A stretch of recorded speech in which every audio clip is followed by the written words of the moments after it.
তো ওনাদের কাস্টমার বেজই আলাদা। ওনাদের সাথে আমাদের ঝগড়া হওয়ার বা আমাদের সাথে তাদের প্রতিদ্বন্দ্বী করার মতো প্রশ্নই উঠে না। রাতের আধারে যারা কেনাকাটা করে তারা আসলে আলো পছন্দ করে না।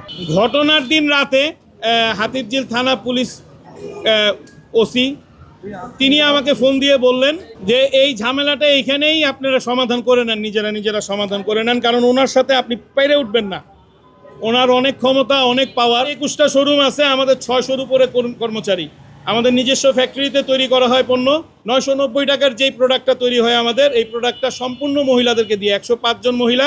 ওই ফ্লোরে আমাদের কোনো পুরুষ মানুষ যায় না, তারা পর্দার সহিত কাজ করে। গ্রাহকদের আনাগোনা এত বাড়ছে এই মার্কেটে। এই লাইটগুলো দেখতেছেন, এই লাইটগুলো আমরা লাগানোর পরে মার্কেটটা আলোকিত হয়েছে, আগে অন্ধকার ছিল।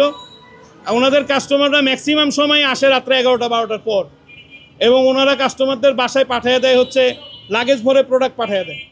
গাড়ি দিয়ে লাগেজ ভরে প্রোডাক্ট পাঠায়, সেই প্রোডাক্ট নিয়ে তারা যায়, গিয়ে ওইখান থেকে কেনাকাটা করে তারা কার্ড পাঠিয়ে দেয়। কত কি বিল আসে এই বিষয়ে সেগুলো পাঞ্চ করে রেখে দেয়। তো ওনাদের কাস্টমার বেজই আলাদা। ওনাদের সাথে আমাদের ঝগড়া হওয়ার বা আমাদের সাথে তাদের প্রতিদ্বন্দ্বী করার মতো প্রশ্নই উঠে না। তারপরে এটা তাদের একটা ক্ষোভ, তারা এই মার্কেটে আলোকিত হয় এটা চায় না, কারণ রাতের আধারে যারা কেনাকাটা করে তারা আসলে আলো পছন্দ করে না।